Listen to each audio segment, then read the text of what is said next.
La segunda estrategia está basada en la complejidad del código, especialmente en la cantidad de rutas posibles.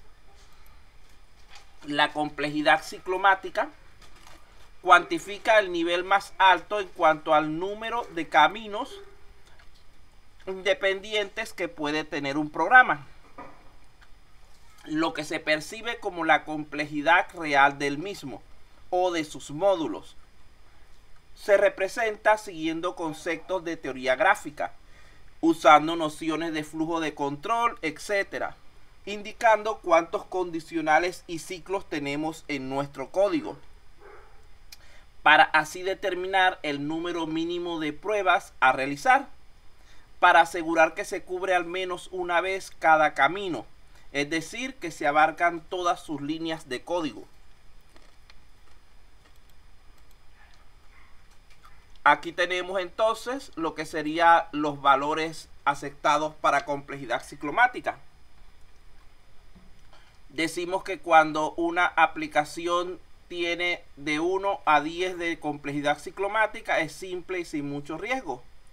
Cuando tiene de 11 a 20 es medianamente complejo y de riesgo moderado. Cuando tiene de 21 a 50 es complejo y de alto riesgo. Y cuando tiene más de 50 decimos que es no testeable. Actualmente, debido a la alta complejidad de las aplicaciones, generalmente esta evaluación no se hace por la aplicación completa, sino para cada uno de sus módulos. Porque una misma aplicación en la actualidad completa puede tener cientos de caminos diferentes. Pero para simplificar esto, vamos probando cada módulo y determinamos la complejidad de cada uno de ellos, para luego promediar y decir cuál es la complejidad de nuestro sistema completo. Entonces vamos a ver un poco más acerca de esto. Esta es una métrica de calidad del software basada entonces en el número de caminos independientes que tiene nuestro código. Cuanto más compleja sea la lógica de un programa, más difícil será de entender, mantener y probar. Por lo tanto, mayor será su costo. Es más adecuada que la anterior, pero aún resulta ineficiente si lo vemos desde el punto de vista de optimización del código. Vamos a hacer el mismo cálculo que la vez anterior. Supongamos nuevamente que tenemos al señor Apasa y al señor Astete, y que cada uno creó su versión del programa, pero esta le decimos no vamos a verlo en base a el número de línea de código, vamos a verlo en base a su complejidad. Resulta ser que el señor Apasa creó una aplicación sumamente compleja con 80 rutas diferentes, es decir, un montón de condicionales, ciclos, etcétera, para hacer las diversas funciones. Mientras que el señor Astete hizo una aplicación más optimizada, la cual tenía solamente 50 rutas.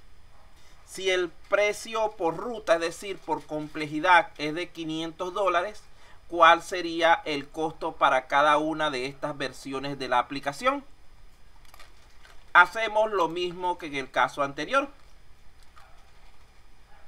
Por ejemplo, para el señor Apasa, simplemente multiplicamos la cantidad de rutas por el costo por cada una de ellas. Tendrían que pagarle por su aplicación, yo lo voy a decir así, loca, compleja, difícil de trabajar y de mantener, un elevado monto de 40,000 dólares. Mientras que el señor Astete, que se esforzó más, trató de que su aplicación fuera lo más simple posible, lo más eficiente. A él solamente le tocaría cobrar 25,000 porque tiene menos rutas. ¿Qué piensan ustedes respecto a esto? ¿Cuál sería su conclusión? ¿Es adecuado? ¿No es adecuado? ¿Por qué?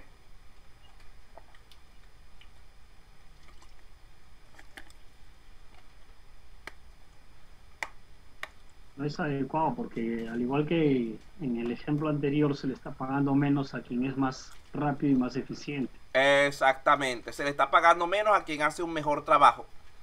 Entonces allí decimos igual que el caso anterior, que tampoco es una estrategia adecuada, ya que de nuevamente no se valora el esfuerzo de optimización, sino que se desmotiva. Entonces va a llegar el señor Astete para la próxima vez, hace un programa complicadísimo con cientos de rutas para que le paguen más.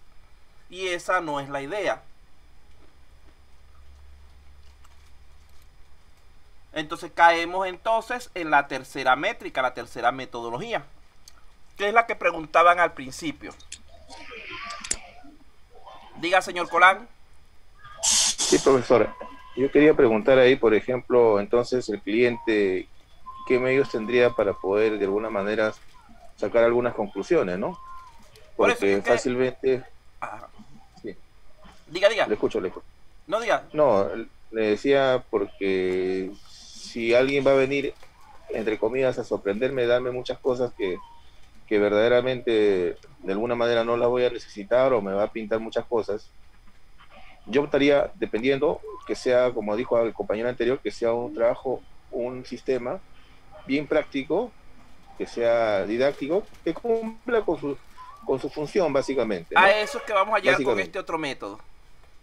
Vean que en el primer método hay varias problemáticas, en los primeros métodos. En primer lugar, el cliente no se va a sentar a contar cuántas líneas de código hay. Él tiene que confiar en lo que es el desarrollador.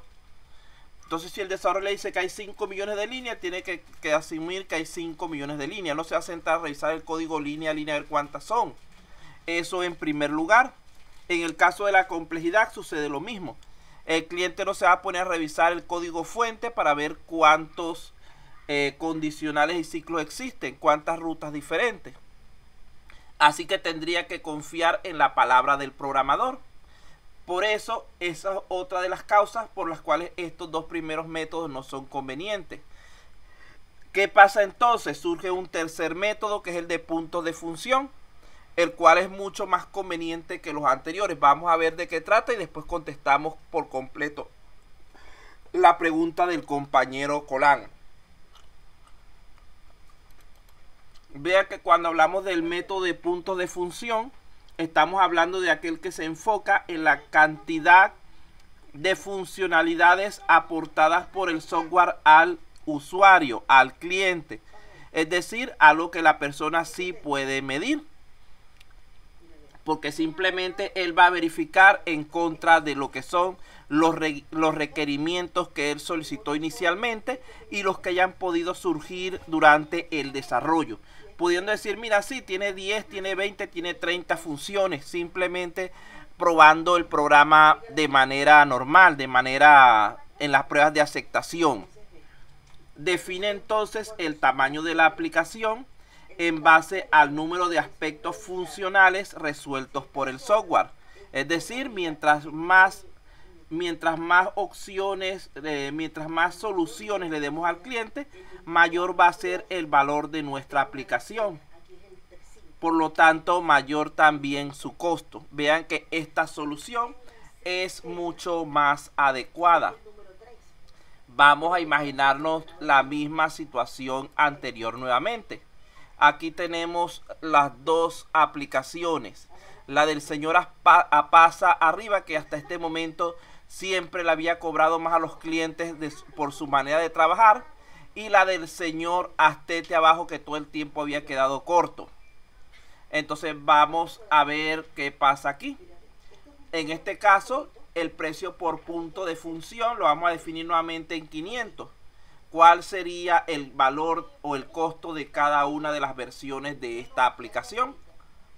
Vean que para la primera sería de 15.000. Y para la segunda,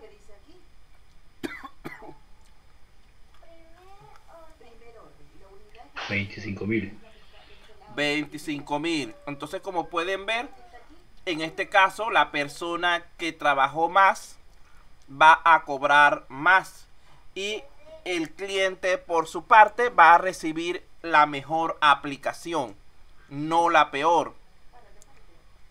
Esto va a obligar a que esas personas que trabajaban de manera no modular, que trabajaban de manera compleja, etcétera, tengan que cambiar sus metodologías en búsqueda de mejores soluciones.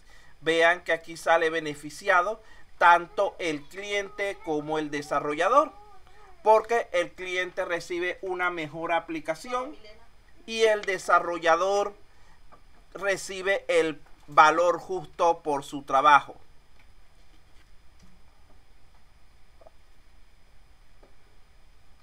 Entonces aquí tenemos una solución mucho más equilibrada y actual para lo que es la definición del costo del software.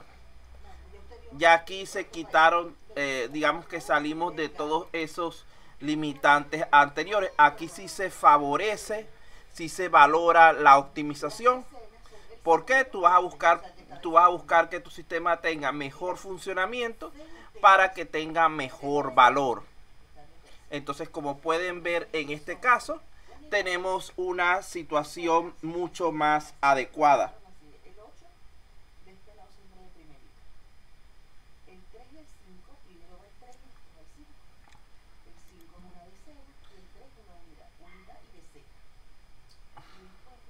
Entonces vamos a pensar en esto. Vamos a suponer, como para empezar a pensar en un ejemplo en sí, que el tamaño de nuestro caso de estudio que estamos tratando, el de la farmacia, sea de 50 puntos de función, según lo vamos a ver en la siguiente tabla. Supongamos que para el caso del módulo de compras tenga 12 funciones diferentes para el usuario. El módulo de ventas tenga 12 funciones. El módulo administrativo tenga 10 funciones y se hayan añadido 8 funciones adicionales fuera de esos módulos, digamos que en acuerdo con el cliente, por recomendación del grupo de desarrollo. Eso nos daría un total de 50 puntos de función. ¿Saben de dónde sale ya esto, no?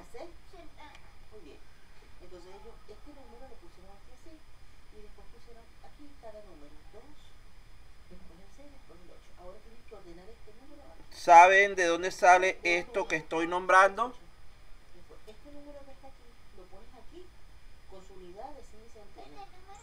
¿De los requerimientos? De los requerimientos, exactamente, de la cantidad de actividades, de tareas diferentes que va a ser capaz de realizar cada módulo. Estamos colocando simplemente números así, digamos que a criterio, a como nos provocó en este caso, porque no estamos haciendo el estudio detallado. Pero cuando hacemos el estudio detallado, podemos ver cuáles son estos valores realmente. El módulo de compra, entonces vemos aquí, tiene una función para hacer tal cosa, una función para hacer tal, le presta al usuario 20 funciones diferentes. Entonces ahí tenemos 20 funciones. El módulo de venta tiene 15, etcétera, y al final lo que hacemos es sumar. Recuerden que siempre pueden surgir, aparte de los módulos o de los requerimientos específicos que estableció el usuario al principio, siempre pueden surgir en cualquier momento requerimientos, funciones adicionales que nosotros podemos añadir al software, pero siempre en acuerdo con el usuario, porque si no tenemos la aceptación del usuario de esos elementos que nosotros llamamos aquí otros no funcionales, tampoco va a aceptar pagárnoslo, tampoco va a aceptar que sean incluidos en la contabilización.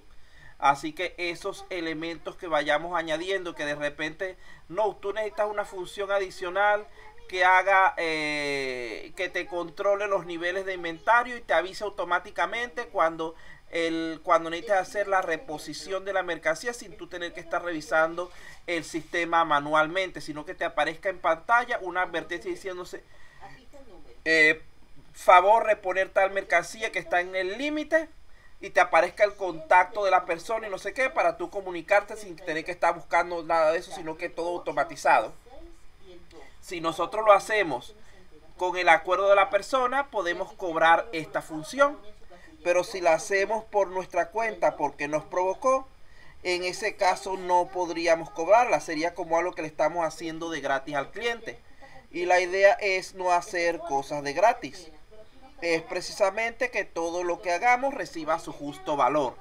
Entonces, como les repito, cada función adicional que vayan a añadirle a su sistema debe ser aprobada, aceptada por el cliente antes de implementarla. Así que por favor, muchachos, estén pendientes en cuanto a eso. No se pongan a añadir funciones para que después, cuando les toque hacer el cobro, el cálculo del precio, el cliente diga: no, pero yo no te pedí eso, yo no necesitaba esto, yo no necesito esto, yo no acepté nunca eso, y tengan que descontar dichas funciones de lo que ustedes están haciendo. Todo lo que añadan al sistema debe ser aceptado por el cliente para que después pueda ser pagado.